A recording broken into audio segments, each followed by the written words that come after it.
John Cena can't wrestle, allegedly. Welcome to the Monday Night Raw review with 716 Sports Entertainment. This is our bi-weekly podcast now. And we just wanted to talk about Monday Night Raw, give you guys our thoughts and opinions. As always, please like, subscribe, and add comments below. We really like to interact with you guys and know how you guys felt about this interesting episode of Monday Night Raw that seemed to build a bunch of stories and a bunch of matches coming up for WrestleMania. We got some good ones to talk about, but let's get right into it. Guys, what did we think about John Cena and Cody Rhodes opening the show? So for the third week of John Cena and Cody Rhodes opening the show with a promo, I think this was definitely the best promo yet out of all of them. Um, Not just because it ended in physicality, but the insults and the back and forth between the two of them felt a lot more personal this time. Um, the final line of Cody telling Cena that he just never had anybody chant "You can't wrestle at me." I mean, how many years of just beyond the Cena, let's go Cena, Cena sucks, did Cena get accused of wrestling or not being able to wrestle? I mean, and the shots at Vince about Cena being created specifically by the man behind the scenes who's no longer there. I Oh, mean, this yeah. one just not only did I feel this actually advanced this feud, but it definitely gave it a lot more like personal gravita towards it. At least Mhm. that's my thoughts. 100%. 100%. I mean, that's probably some of the best mic work and conversation probably in the last maybe 5, 10 years with a back and forth. I mean, lately we've been getting one-sided, conversations. I mean, this was going back and forth, but then some of the stuff they hit on, I did not. I was like, yikes! Oh, I didn't think they were gonna go there. I mean, Susie hit McMahon. I'm like, oh no, the gloves are thrown down right now. That might have been off mic too. That might not even been written. It Yeah. sounded very fluid, and it sounded like, I mean, everything sounded like it was right off the top of their heads. Yeah.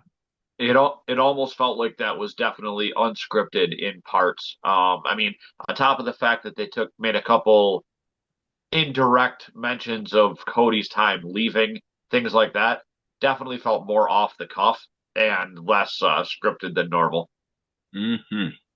Yeah, they would. I mean, John Cena had me. I'm like, John.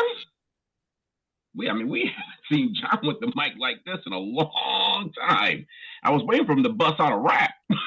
Yeah, it was it was very much Thugonomics Cena uh, feeling like back when he was that character.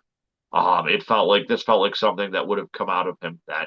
And you're right, like it wouldn't have been much of a reach for a rap to come out of there. No, no. I mean, the way they played off each other was great. I mean, and then for neither one of them to kind of break character at some point, like it did seem a little. There was a point where it seemed like to me John was getting a little offended because I don't think he expected Cody to be able to come back at him with some stuff. Because usually John's usually the guy with the mic, and he's been doing that for a long time. We're waiting for the raps and all that stuff, and nobody's ever came back at John like that. Mhm. And he called John out from top to bottom. I was like, good job, Cody. It definitely proved that Cody can hang with Cena, who's one of the best ever on the mic, and that Cody has definitely become the wrestler. I think that I'm surprised, honestly, surprised that they haven't brought Dusty into this yet. Yeah. But I have a feeling that Well, next week, they sort of did. I mean, he did point yeah, out that Cody is basically a nepotism hire. yeah, he Yep. called him a nepo baby, but I mean, I feel like this was just the final evolution for Cody here as the all around package, with now being able to prove that he can hang with someone like Cena on the mic. So Cena opened. He came out first in new blue gear, which had an that interesting London Guard helmet on the top of it instead of the John Cena cap, which was kind of cool. And immediately upon Cena getting into the ring, putting the towel down, Cody came out right away. And Cody actually spoke first, going on about, what are you going to make fun of me for, John? The fact that have a lisp, the fact that I, was Stardust at one point in time, the fact that I have a neck tattoo. And he kind of went on about that for a few minutes. And then Cena immediately retorted with, I'm not going to make fun of you for having, an arm tattoo on your neck. I'm going to make fun of you for the fact that you're basically a chauffeur. And I'm not just going to be the guy who, buries everybody in the roster. I'm going to bury you. I'm going to take that title with me. Um, overall, I agree with you guys. The segment was fire. The couple points. One, I think the crossroads at the end, Cena looked terrible taking the crossroads at the end. Yeah. Like it was not the best. And I loved, Cena say or Cody saying, Cena, no one ever told me that I can't wrestle. And I guess the question I want to put back to you guys is Cody obviously heard what the internet was saying about him, right? And do we think that this was a shot at the internet wrestling community and the dirt sheets? I think so. I mean, definitely some of pretty much the entire promo hit things that the dirt sheets and just the internet wrestling community and tribalism in general has said about both of these men throughout their careers. When you basically have Cena admitting to everything that the IWC has accused him of throughout his career, between burying talent and acting like he was better than everyone and being handed every opportunity that he got, which, as much as you want to hate on Cena being handed things, the guy was built as the face of the company, but he was still an incredible worker. The guy did everything, make a wish, everything. So, yeah, so he admits now that the dirt sheets were right. And Cody basically went through and did the same. He hit on all the things that the community has ever accused him of. Well, I think it was for both of them. Yeah, I mean, this is. I think for both of them, this was the shot at the internet. I mean, they took the opportunity to kind of go at each other based off of what they were saying about them on the internet. It was genius. yeah. Whoever wrote this, if it was at least a written down idea for this, even if the thing was off the cuff, whoever came up with the idea for this segment deserves all the kudos. Mm. Yeah, it sounds like to me they just kind of gave them the ideas and then they let it roll right off the tongue. Whatever came to mind, they just said it. And I mean, that was a lot of fun. I've been complaining, like we've been talking about, enough with the talking at the beginning of every episode. Let's get some action going. You gave me a little heat with this one. I mean, we had a little bit of action in there, but the conversation was much better than the previous two.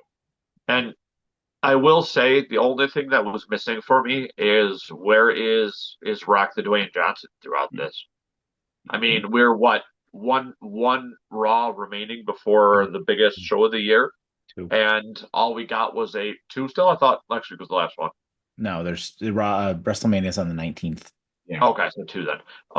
Regardless, I mean, yes, they made mention of Cena selling out to The Rock, but where is Dwayne through all this? I mean, he's such a big character as a motivating factor for part of this feud. Where is he? I think he's not going to go to Europe, for one thing. I think you will very likely see him next week in Minneapolis.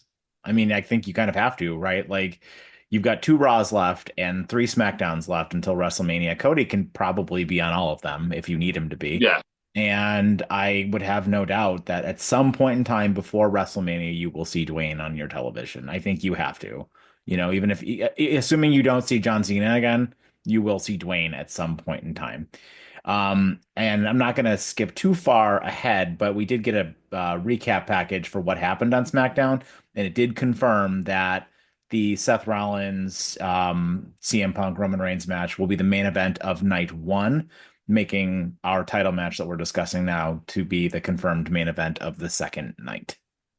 Which is the way it should be. That I mean, this is your big event, like of the event. You know what I mean? This is what needs to close out the show. Even if it ends with heel Cena winning and the crowd not going home happy, I still feel like this needs to be the final match on the card. So I'm glad that they confirmed that. Yeah, I can't agree. I can't. Well, I'll be honest with you. I mean, you can't go wrong either way. If you ask me, It doesn't really matter. You can't go wrong. I mean, you got Roman one night, you get Cody the other night. I mean, to me, it doesn't really matter which one. They're both main eventing each show. It didn't matter to me which night it was. And keep in mind that Punk is still owed that favor. Watch that favor be he somehow joins this match. I We mean, might hear about the favor sooner or later. I mean, yeah. I don't know if you guys recall, but he did make a comment to Cody about him being stabbed in the back. About Cody being stabbed. Yep. That's what he was referencing, right? Yep. Hmm. Well, and I mean that could certainly take you to his conversation with Randy Orton and their love fest on SmackDown on Friday, which is something I said 2 weeks ago, watching Randy Orton be the third man, because boy, oh boy, after thinking about it, could he sure as hell be? But I guess we'll just have to wait and see. I mean, I think, um, you know, like I said last week, your Cody's title is the main title. And we'll talk about the segment between Gunther and Jimmy and Jay in a little bit. But Cody's title is the main title, and the main title has to be the main event. Yeah. Always. Always. So yeah, solid segment though. Great way to open the show. It was fire. And to both of your points, I'm glad that they finally got a little bit physical. Um, so this led us into a quick recap of what's to be the main event between Rhea Ripley and Io Sky in a women's championship match with Bianca Belair as the special guest referee, as a recap from Monday Night Raw last week. So that'll be the main event of the show, which led us into our first match of the evening between the New Day and a returning New Catch Republic, Tyler Bate and Pete Dunne. Great match. What did you guys think? I mean, obviously this is setting up, I have a feeling, the New Day to win the tag titles back. For the first time in what, 5 years, something crazy like that. But I was happy to see Tyler Bate back from injury. I was actually just thinking about it the other day when I was playing WWE 2K25, whether or not he was even still on the roster. And I mean, it's always good to see a man with that epic of a mustache out there doing the Lord's work.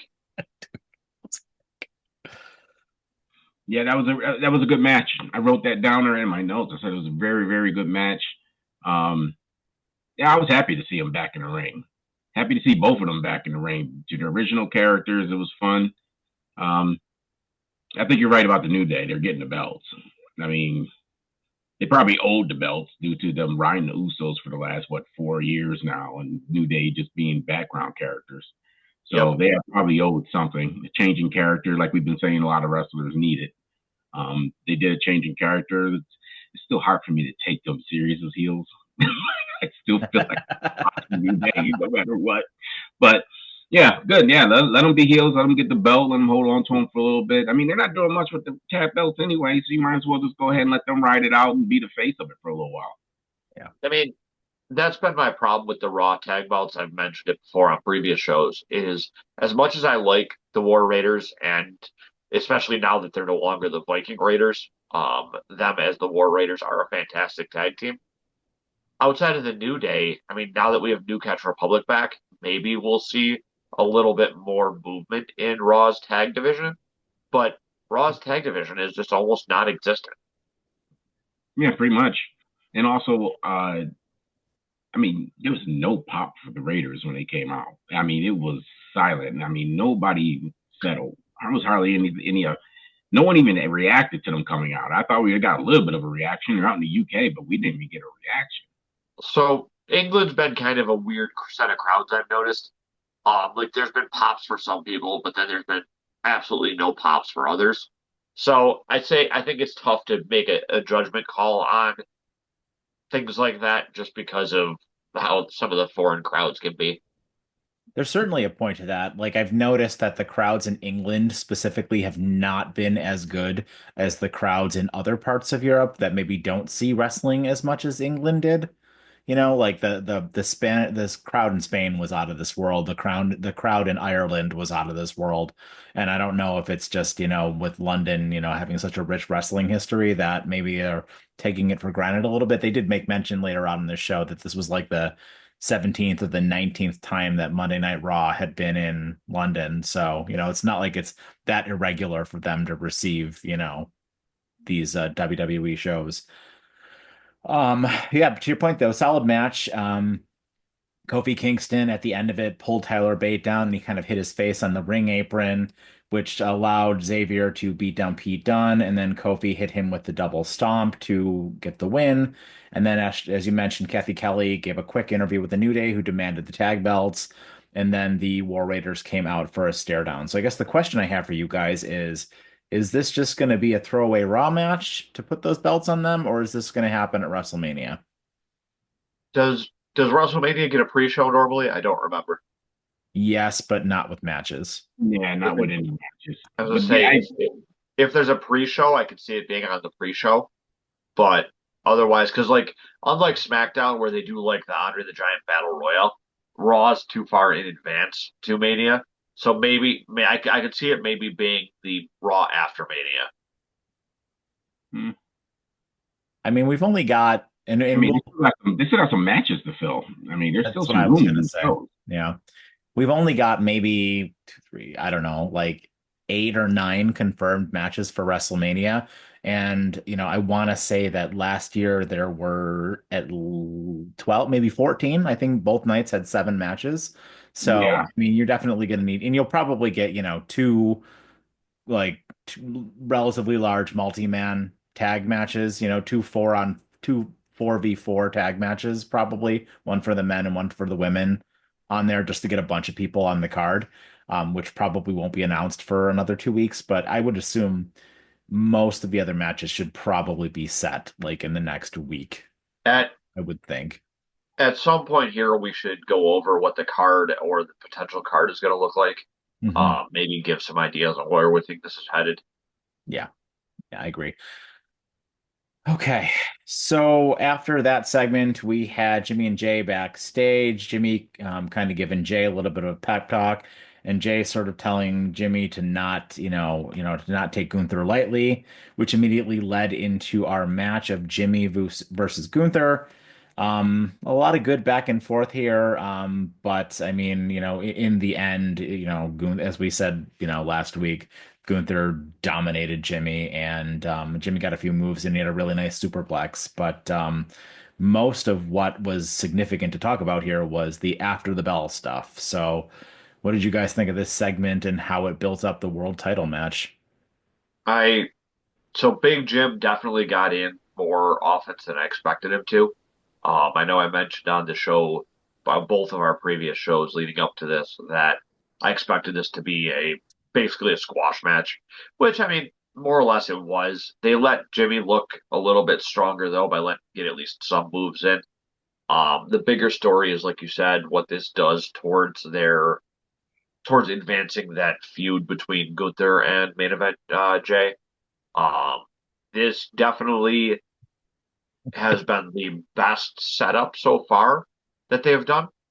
I think that seeing Jay stuck there, handcuffed to the ropes basically, while his brother just got straight up murdered. I mean, you can't deny that by the end of that, Gunther looked like he had murdered somebody with the amount of blood on him.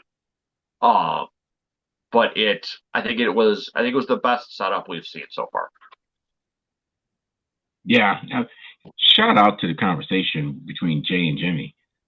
80s throwback. Watching your friend or your family member go into the ring, you know he's about to get demolished, and you're trying to warn him and stuff. That was a little bit of a throwback situation. I like that a lot. I mean, the match was actually pretty good. I mean, it was, I mean, for what it was. I mean, obviously, you know, Jimmy isn't the most technical in the ring, but I mean, Gunther, held that match up, kept it entertaining. But good lord, what a terrible cut job he did on himself. I Yeah. mean, he Mhm. crushed you with blood.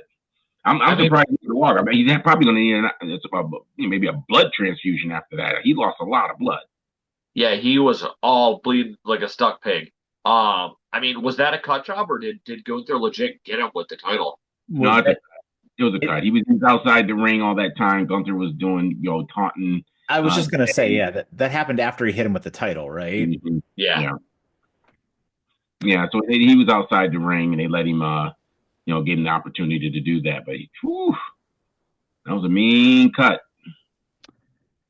Yeah, so I mean, Gunther won with the sleeper hold. Jimmy passed out. Jay came down for the save because Gunther wouldn't let it go. And then after he came down for the save, Gunther appeared to just kind of retreat. But then when we came back from a commercial break, Gunther was back and he was just beating down Jay and he was beating down security and he slammed Jay into the steel post. Then, in a really awkward trying to get his hand zip tied to the ring rope. He eventually got it on there. It was a little bit slow and clumsy, but that was fine. But yeah, I mean, he brutally beat Jimmy's ass, like left and right, left and bloodied, and he got the blood all over him. I liked it how he called him. I liked it how he called him a pussy. That was pretty excellent. And yeah, it was solid. I really think that this is what they needed to help build the story for this one because this was not interesting at all, and Yeah. it needed to be better. And I think that this helps it a lot. It gives it a little bit more credibility. I mean, I still think Jay's going to win, and I think it's unfortunate, but I mean, maybe they'll swerve us and Gunther will win, but I don't know. Do Um, you guys think that this finally made That's the it best better? heel moment ever. Yeah. my only two couple points remaining. I would hate to be a security guard for WWE with the amount of security guards who've been getting beaten up lately.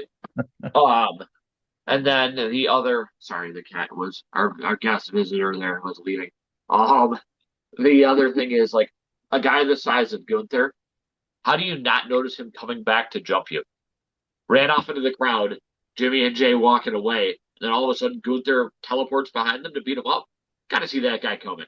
Um, but I don't know. My only problem with it being a swerve and Gunther maybe winning, and why I don't necessarily see that happening, is I have a hard time seeing the heel winning both title matches.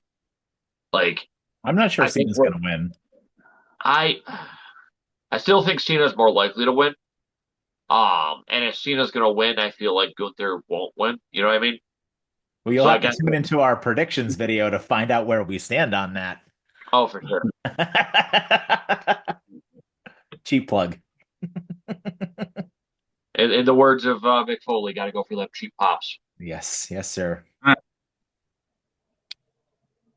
Any other thoughts on that there, T? Or No, no. I mean, it's what this match needed. I mean, we were talking about this for the last couple of weeks. There's not much interest. It'd be almost unbelievable that Jay just beats Gunther for no reason at all. You gave him some sort of motivation to actually win the belt now. But I mean, Gunther, that was great. I listen. I don't care. He was a cat. He was a ninja. Okay, Yeah, you didn't see him. I didn't see him. He might have he nowhere. was just all of a sudden there. Much like Randall Keith Orton, he was out of nowhere. Oh yes. it is amazing how much the commentary team just never sees these things coming, even though they're just right there. Oh boy. So then yeah, as I mentioned earlier, they had that recap of what happened on SmackDown, which led us to a backstage segment with the Judgment Day. It looks like a little bit more dissension going on there, which we found out a little bit more about later on towards the end of the show. But this led us into our next match of Penta and Braun Breaker versus the Judgment Day's Finn Balor and Dominic Mysterio. And T, I'll pass this one to you. What about tell me about your boy Penta and how this one went down. Listen, it went down exactly the way we expected it to go down. It's gonna be a three-way match, guaranteed for Mania now. It was weird that they didn't show Breaker's entrance, right? And he had the belt. They showed him. No, no, no. They went to commercial and then showed him. They never showed his entrance. He was just in the ring. Yeah, because I thought they like did a promo of like Stephanie's Places or whatever, Yep. At like, that point, and then then he they was showed just, Breaker in the yeah. ring. Did I maybe I missed it, but Nope, they never showed his interest into the ring, which I thought was interesting. mhm. Um, what do you think? I'm just wondering. I'm more curious what their plan is with Judgment Day after I think this. that I try and keep it going. so it almost feels like Liv is trying to take over the Judgment Day. I mean, you have WWE's current second greatest luchador on their on the team, and I don't know. I think it's going to be a fatal four way for that title because I think Dom is definitely going to be involved. It's going to be Finn, Dom, Penta, and Breaker, I think, at Mania. But the only thing I don't like out of the match itself was Penta losing clean. I mean, Well, it I wasn't know exactly clean. It wasn't clean. it was still relatively clean. I mean, yeah, he got hit by Braun, but like, I don't know. I feel like he shouldn't have taken a loss yet. I think it takes a little bit away from the mystique. I mean, yeah, I know he's still undefeated as a singles wrestler, but that's just my personal thoughts as far as that goes. Judgment Day, though, I have the part that I'm having a hard time with is who's going to be the heel and who's going to be the face out of that group, because they're obviously teasing that Finn is going to be either kicked out or break off on his own. Does Finn get treated as the bad guy for leaving, and the rest of the Judgment Day becomes quasi faces, or does Finn leave and become the hero? Mm-mm. So in the house shows, they've been teasing Finn as a face, and they've been running him as a face in a lot of his matches. So I know that they use those house shows to sort of test out what they're going to do in the future, so it wouldn't surprise me. But also, if this is going to be a multi-man match, to your point, you don't necessarily need to have just a single heel, single face dynamic, right? Because they rolled Braun Breaker out as a face, right? Because Penta's clearly a face, and they rolled Breaker out as a face, but Breaker really hasn't been a face. He's kind He's of a he's in he's that like an gray, yeah, anti-hero. he's in that gray area, right? I mean, Mhm. so hard to say, but I mean, I agree with your point. I think it's going to be a four-man match, and based on the segment that they had at the end of the show, where Liv mentioned she was going to go talk to Adam Pearce after Finn mentioned he was going to go talk to Adam Pearce about both getting an IC title match. Yeah, I could very well see all four of these men, being in the mix at Mania for that IC belt. And wouldn't it be something if that belt ended up on Dominic Mysterio? Where it's going, Dom is going to be our next IC champ. I could see it. I could see it written. He'll win the belt. Finn will be jealous. Then Liv's going to set up something in motion to jump Finn at some point, and they're going to kick him out the group. I'm just wondering, Um, where do you go with them after that? And what do you do next 6 months? You have him and Finn, or do you let Finn get back with Priest? no, because with Priest being on SmackDown, I don't think that'll happen. You never know. I mean, Um, the What's draft will be coming up soon. yeah, I will say I do think that if Dom wins, that's who Penta takes the IC title off of. Hmm. Um, what's the injury for JD McDonough? he's out. It was the rib injury or whatever, or a back injury. It was like 9 months, something like that. That was a while ago, though, right? It's been like 2 or 3 months. That's it? Yeah, I thought it's been long. I thought it's been longer than Feels that. like it's been longer. it may be three. I don't think it's longer than that. Hmm. It was right before the Rumble. Oh, so he's got a while. He won't even be back until maybe fall. Yeah. Yeah, I think late August, September is probably when he'll be back. Yeah. Yeah, I think of that storyline is probably dependent on what their plan is with him. Yeah, since he's Finn's little buddy. Right. So I mean, maybe they drag it out to that point. I don't see how you can that long. Or maybe they're going to add somebody new. I mean, maybe they are going to add another member. I mean, that's been the big, issue with them is adding another member to the group. I mean, if Finn goes, I feel like they have to add another member. I don't Yeah, think the people I they mean, have. I just don't know who. Yeah, I don't think the people they have can carry it without another member. Like, I Um, mean, I know Dom has enough charisma for all five of them, but once it's just Dom, I feel like then it'll be an issue. They make it happen to NXT. or Yeah. Aleister Black. You know Yeah. what? It's funny you said that. I was thinking the same thing. Maybe Aleister Black's coming back to replace Finn. Maybe at WrestleMania he shows up. Hmm? Maybe he shows up and interferes in that match. Lights Turn it go out, into he's in the ring, he kicks Finn, Dom pins Finn, match over. See turn it? it into like a quasi House of Black. Yeah. I could see it. Tell me, Yeah. that's the one of the highlights of AEW for me was when they used to make the ring entrances. They were a great trio. Yeah. Yeah, interesting. Um, so then we had a backstage segment where Adam Pearce was speaking to Chad Gable about El Grande Americano. Gable with Future world champ. Gable with another doctor's note. But we did get a confirmation that next week in Minnesota, El Grande Americano will be in a match. We don't know yet against whom.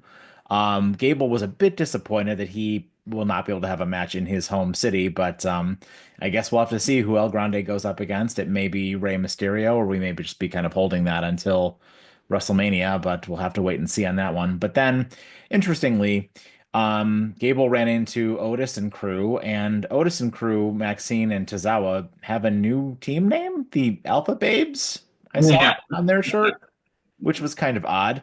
And then, Maxine had made mention as well that her and Natalia have interests in teaming up as a tag team as well. So, what did you guys think of all of this? I mean, I imagine the Alpha Babes thing is just for the Maxine and Natalia portion of their group. If I mean, it's always good to see Natalia getting work. She's a fantastic wrestler, and just everything she's done throughout the course of her career, I'm all for it. I mean, yeah, she's a crazy cat lady, but I just, I don't know. Maxine isn't the greatest in the ring, so pairing her with someone like Natalia is probably a good thing. And I think the more tag teams you have for that women's tag team belt, the better. Just so you don't run into the same sort of problem you do with the Raw tag belts. Absolutely. He's my favorite wrestler in all of wrestling. He's the greatest of all time. I love your background, T. He's my personal hero. Like growing up, like 20 years ago, I idolized El Grande Americano. So Did you know he was born in the Gulf of America? I did. Do you remember his match at WrestleMania 1? Oh, They talked about him teaming with Hogan and Mr. T. it was great. I'm gonna be honest with you. Right now, as far as character wrestlers, Gable's the best right now. I mean, he's been pretty much anybody they put in front of him, it's entertaining. Anybody in all of wrestling, he put him in the ring with, it's entertaining from beginning to end. I I'm just interested in what they're going to do with him next week. Chad Gable is probably the most versatile person in the WWE. From being with what was it? What was their original group? It was American Alpha, right? Him Yeah. and Jordan. Mhm. And then from Jordan getting hurt, going from there to Shorty G and that ridiculousness with Baron Corbin, all the way through Alpha Academy and his feuds with Sami Zayn. I mean, the guy has charisma in spades. The guy can make the dumbest things work, and the guy I think is probably one of the most underappreciated people in the WWE. It was really a shame when they never ended up putting that belt on him when he faced Sammy last year. I really thought Yeah. that should have happened. Like that was those matches that he had with Sammy on. I think one of them was on a pay-per-view, and the other two were on either Raw or SmackDown at the time. But yeah, those were fantastic. And yeah, Gable is such a good wrestler. He deserves a run with a title at some point. Absolutely. That he does. Not the main title, but the mid-card title. Either one Even of like them. a U.S. champ title or something like that. I'm good with that.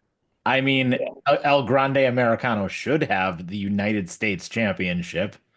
I can think of nobody better.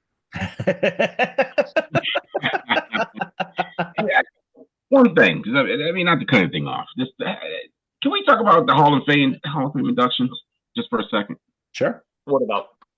Why on earth are the natural disasters in the Hall of Fame? They were literally nobodies in the WWE. When they formed up, they had a couple of matches. They really didn't do anything. I was shocked that their names were labeled for Hall of Fame. I'm going to be honest. Are they running out of tag teams to induct? I mean, do you have to do one every year? I think so. I mean, they try to do it every year. It's kind of their own rule, though, right? Like WWE can do whatever they want, but I mean, to put this into perspective, other than Paul Heyman, can you remember anybody who got in last year? And the year before that, when it was Undertaker, can you remember anybody else from that class? I mean, Well, the headliner generally, like Undertaker, is going to clear anybody that's behind him. Who was the headliner last year? Heyman. He was the headliner? Yeah. And I feel like there was I can't remember anybody else from last year's class at all. I know, No, Yeah, I mean, I know this year, right. Michelle Luger's gonna get it. Michelle McCool's gonna go in, and they're gonna do that match, which is nice. But that's enough. I will say I like the fact that they're doing the matches. I think that's something they should have done sooner. And I know that the internet wrestling community has been pushing for them doing matches because there's so many matches that are Hall of Fame worthy. Oh, sure. Hmm. Yeah, I agree. But I just don't. I mean, you didn't have to do a tag team. You're just throwing the natural disasters in there for no reason. Do you? Oh, I mean, do either one of you ever remember anything about them? I barely even remember them as a team. So Well, Earthquake was by himself for the longest time. You know, he was a heel in WWE for a while, and then he teamed up with what was that Typhoon, right? Yeah. Typhoon. And they became the natural disasters, and that was it. I mean, they were nothing. They were just kind of there every Which so one was often. Hmm? which one was the guy that they packaged as the African at one point? Was that Earthquake? Yes, Came out in all the African gear. yeah, insulting. Yeah. Yeah. The the Like I said, I was just, I mean, not to cut us off, but I wrote that note down, and I'm just looking at them, and I'm like, really? There was nobody else? Yeah, that's kind of surprising. I mean, there are so many tag teams out there that you absolutely could put in, and yeah, to your point, that is I mean, hell, why would they pick the natural disasters over cant? Seriously. or the Legion of Doom, Aren't the Legion of Doom already in? Yeah, they're already in. probably. Yeah. Right to Um, center. the only thing I Yeah, remember about Earthquake was owning the WWF Sega Genesis wrestling game, and Earthquake was in it. yeah, That was the there only was, thing I remember about him. there was. Yeah, I don't know. I didn't mean to cut us off, but it was just bothering me looking at them too, and I'm like, they're gonna go there, It and I'm like, seems kind of random. who are they? Yeah. Who are these two? Oh, who is technically Triple H is the headliner this year, right? Yes. Yeah, So he'll be the main person that we remember out of this year. I mean, maybe Michelle McCool and maybe Luger, right? I mean, Luger's a bit controversial, so I'm sure like people will remember that. I think Luger's going to hinge on whether or not they can get Sting to induct him Yeah. because that's yeah, its own apparently behind the scenes dumpster fire with certain other companies not wanting to allow Sting to induct Luger. No, I mean they're both petty. I mean WWE. You know, I'm always going to be the first one to want to make fun of AEW, but I will tell you that like WWE is just as petty as AEW when it comes to that kind of stuff. Scheduling shows around, like shows in London when their AEW is going to have their big London stadium show. Like there's a mhm. show on the exact same day as AEW's stadium show. So I mean they're both equally petty. Yeah, but when it comes to something like this, where Sting was like Luger's best friend, I feel like you put that pettiness aside. You know what I mean? I mean, I guess I don't know. Like I said, I'll always be the first one to dog on AEW, but yeah, I don't really fault them for it. Um anyway, this led us to our next segment of AJ Style, aka Soccer Mom, coming out to the ring and, quickly calling out one Logan Paul, the best in the world from Cleveland. And this was kind of like sort of a nothing promo between the two of them. It was actually kind of nice to finally see them like face to face sort of speak to one another for a little bit instead of just that kind of stupid celebrity segment they had at Madison Square Garden a couple weeks ago. Um, Logan Paul looked good though. I mean, I hate how good he is at the wrestling, but I mean that's that ridiculous side, whatever the hell they called it, that The Logan Paul pulverizer. the pulverizer slam thing that he did Pulverizer. was absolutely outstanding. And it looks like, I mean, he pointed to the sign, so I think this is going to get added to the card. What do you guys think? I think the part that I like the best is the behind the scenes of carrying Cross on this and his puppet master thing that he has going on. I'm really curious to see where this goes with Styles. But I've been a huge Karrion Cross fan this whole time, so I'm happy to see that they're going to use him somehow with this. I have to agree with you though. I mean, so AJ Styles can get a great match out of anybody. I mean, he could wrestle like a table and get a great match. And Logan Paul, as much as we all love to hate on the guy, you got to give him credit for putting the work in. I mean, the dude installed a wrestling ring in his mansion just so that he can learn the skills. And in the 2 years that he's been doing this, he's already better than several people in like NXT who have been doing this for years. And that new move, incredibly slick looking. He made that look good. And I mean, I don't know that I see him beating Styles, but I think it will be a very athletic and impressive match.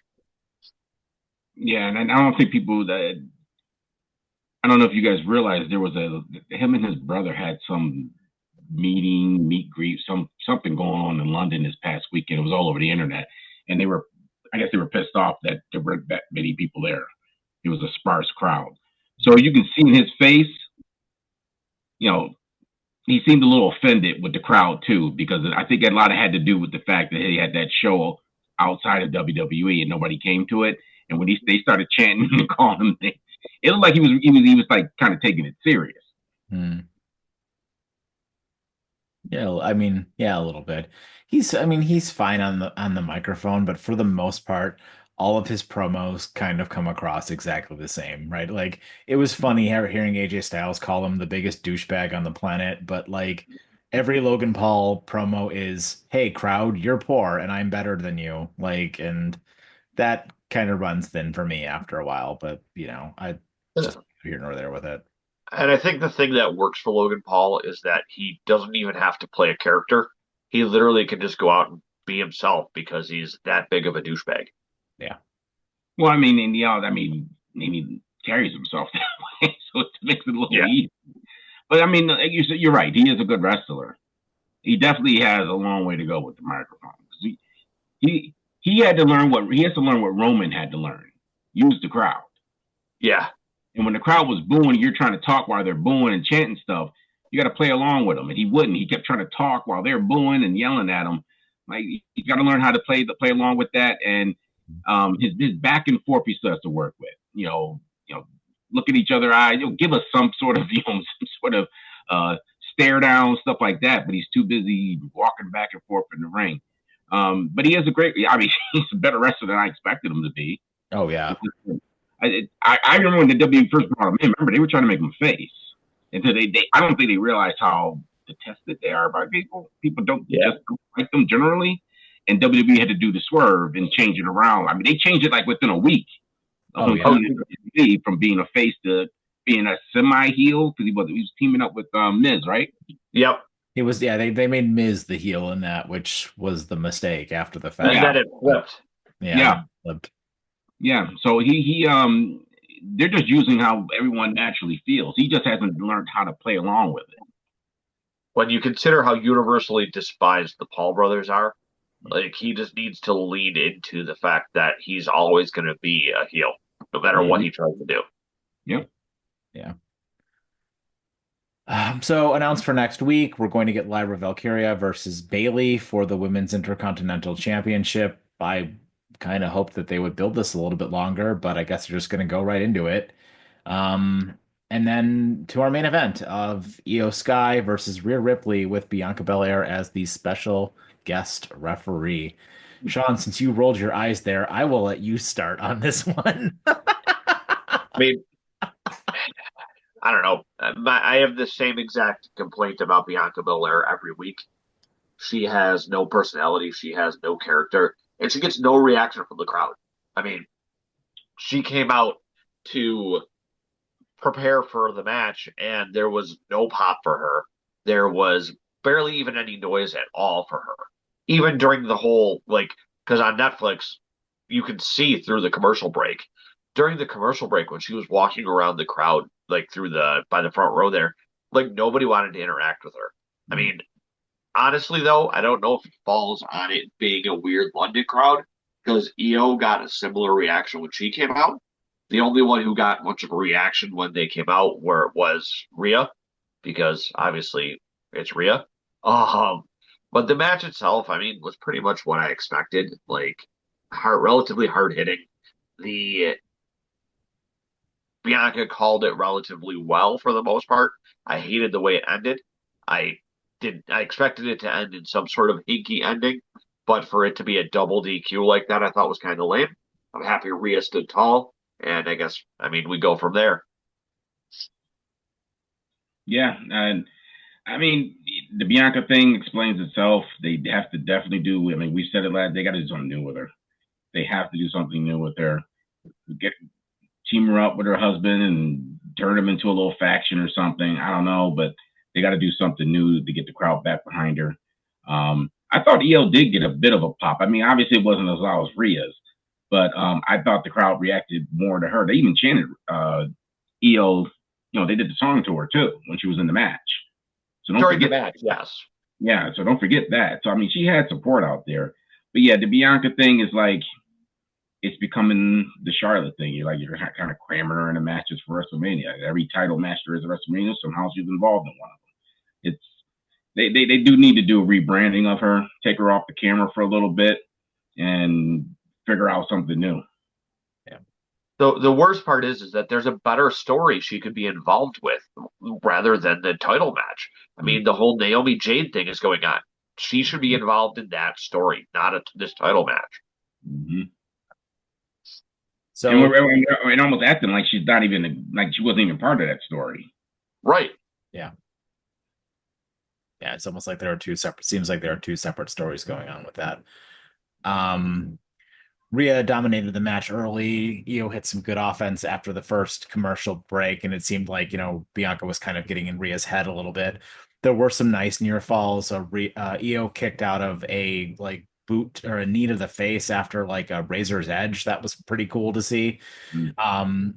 Rhea threw Io into Bianca and then, proceeded to kick Bianca in the face after Io kind of ducked out of the way, which, allowed Rhea to hit Io with the riptide, got a visible count to like 10 before Bianca got back in the ring.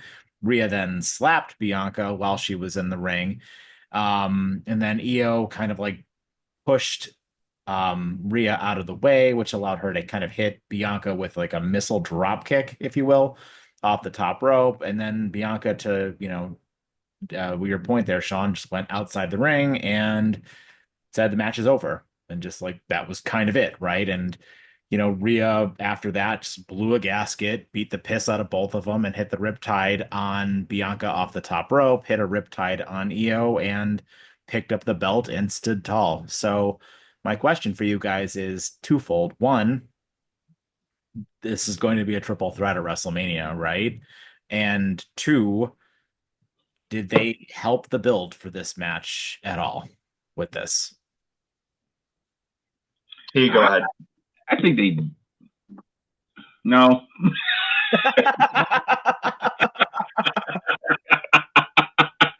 No, I mean I still have the same interest as I did last week and the week before that. It's just it's going to be another. I mean, again, Bianca's crammed into a match. They want to keep the belt on Rhea. Actually, I'll be honest with you. I could be shocked. I mean, maybe do let Io win this match. I just don't know what direction they're going to go in. So let me rephrase my question then.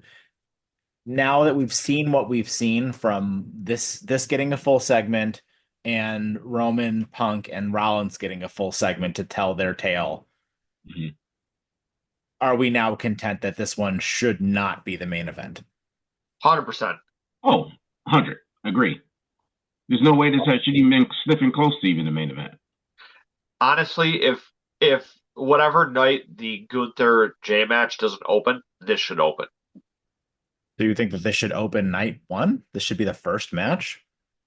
First, or I mean, you could put it in the death slot of the second match. Oh, I don't think that that's where this is going to go. Well, don't forget that you still got more spots to fill too. So, I mean, there could be other. I wouldn't go that far. I wouldn't go that far. Maybe. I would put last to the main event on day one. Yeah, I would put Charlotte and Tiffany in the death slot before I would put this match in the death slot. Yeah. I have less interest in this match than I do the Gunther J match. Yeah. I think the problem with this is I just don't care who wins this match. Like, Rhea's had the belt long enough. I think that they've been treating Io like just a pushover champion. And what you guys said about Bianca is true. Like she has a better story outside of the title picture here. And Mhm. unless your goal is to get the title on Naomi or Jade, why is Bianca even in this situation at all? They haven't given us a reason to give a damn about this match. Like you said, Rhea's held the belt so much in the last 2 years, and Io's been treated as an afterthought, and Bianca is Bianca. Like, give us a reason, give us some motivation to give a shit. Like, I don't know. No, no, you're right. I mean, there's nothing that's drawn me into this one. Rhea's been champ before. Io, they all been champs before. So there's really nobody here really that's an underdog. There's zero underdog story in this. Okay, sure you can say Io because of her size, but she's champ. I mean, she Yeah, really an underdog. I mean, she's a great wrestler. I mean, she's never been ever considered an underdog in any match. You know, they are trying to play on the whole Rhea's never beat her thing. I get that, but they perfect. They could have just ran with that for Io and Ripley. right. Bianca didn't need to be in it. Right. Or, I mean, is the mistake in general putting the title on Io at all? Right? Because it seems like the Mm, money match is having Rhea versus Bianca, right? Like, but if you're trying to protect both of them, are you putting Io in this match just so she can take the pin? Because you're not ready to like have one of the two of them lose because Rhea's too hot, right? And I guess I don't know. I mean, you just have her beat Bianca's WrestleMania streak. You know what I mean? Like, because Bianca's got what, four in a row now, five in a row now. So I mean, like, I don't I, know. I assume Bianca's going to win because of that WrestleMania streak that she has going. But I don't know. so mm, that's probably the safe bet is Bianca winning. I mean, like T said, if this was just Io versus Rhea, they could play into the she's never beaten her one on one. Because even if Rhea wins here, she still hasn't broken that one on one streak. Well, so like I feel like the safe bet is them putting the strap back on Bianca, but I would hope more that they have Io pull off the upset. yeah. I mean, like you said, I mean, whoever gets the belt, I mean, okay.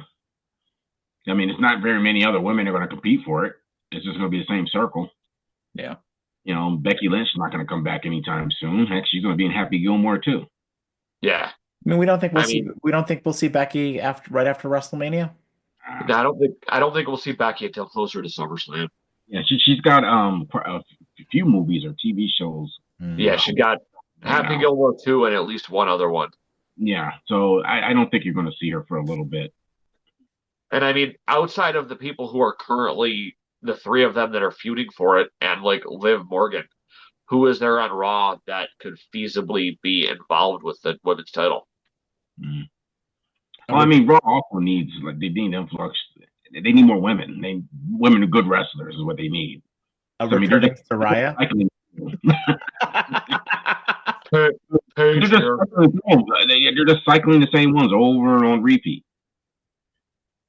I mean, yeah, you're probably right. I mean, it's just a joke I mean, I do think that Soraya and or Paige will likely return to the WWE, and I think eventually AJ Lee will return as well at some point.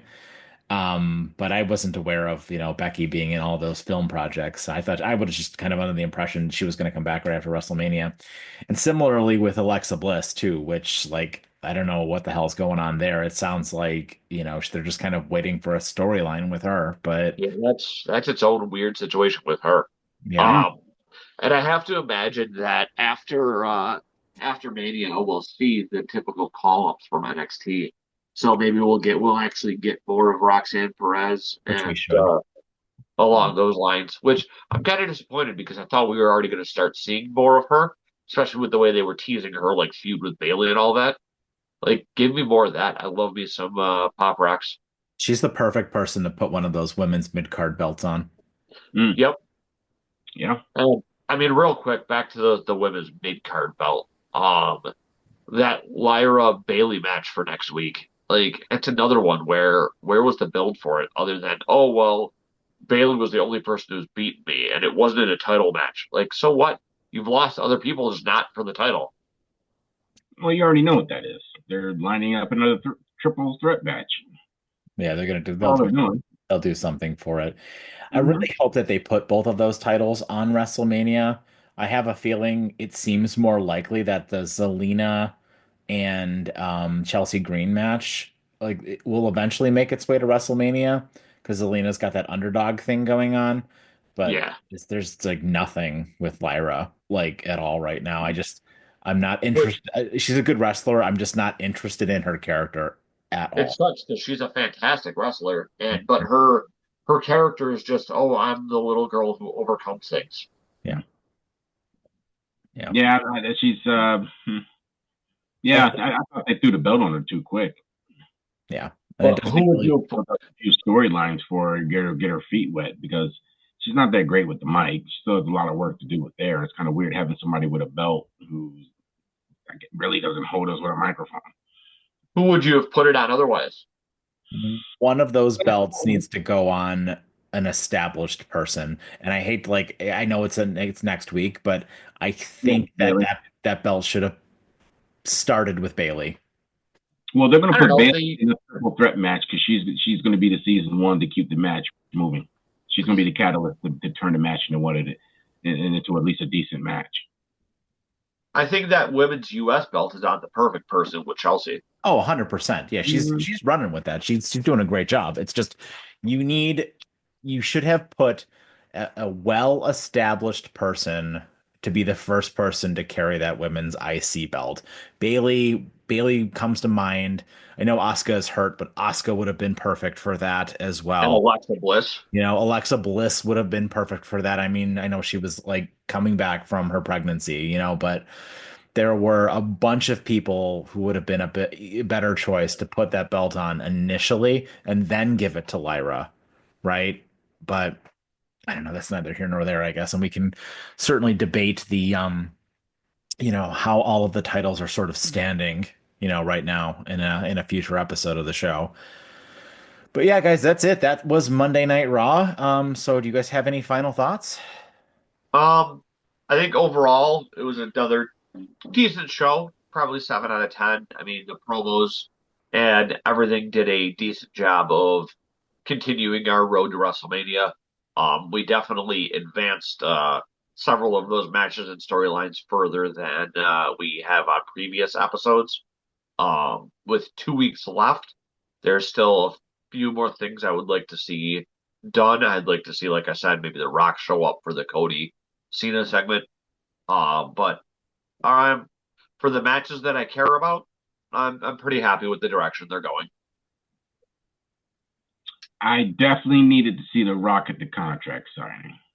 I thought there was a missing opportunity there. I don't care if they're overseas.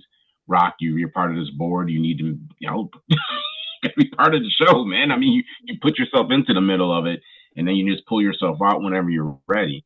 I think he should have at least been there for the contract signing. That I probably did a little more for that match. Because I don't know what you're going to do with that. I mean, they already did this contract signing. What do you do with it now until WrestleMania? Huh? Just have them beat each other up. Yeah, I mean, they're announcing Seth Rollins going to talk next week. Okay, great. Now we have another conversation. But you need The Rock. And there's almost like this confusion between The Rock being involved in this and Seth having his own motivations in this. Yeah. So you could have played off The Rock and Seth if you wanted to. Seth doesn't appreciate you bringing CM Punk in the middle of this, or being involved in this with I mean, but him being involved in any of this, I would have liked to have seen The Rock get involved in this a little more. Just in general. Yeah, completely agree. Well, that's our show, guys. Thank you so much for joining us. Please, as always, like, share, and subscribe, and leave your comments down below in the chat box. we're going to try and answer all of them. Obviously, we will answer all of them because there's only been a couple so far, but we do appreciate, interacting with you guys. And, as I mentioned, please share this video. Please subscribe. Check out our other videos as well. We're going to be adding a couple of extra videos this week along with our reviews. We're going to be talking about the state of the WrestleMania build. And then, as I mentioned earlier in the show, also to keep an eye out for our predictions video coming out in about a week and a half as well. So thank you guys very much and have a great evening.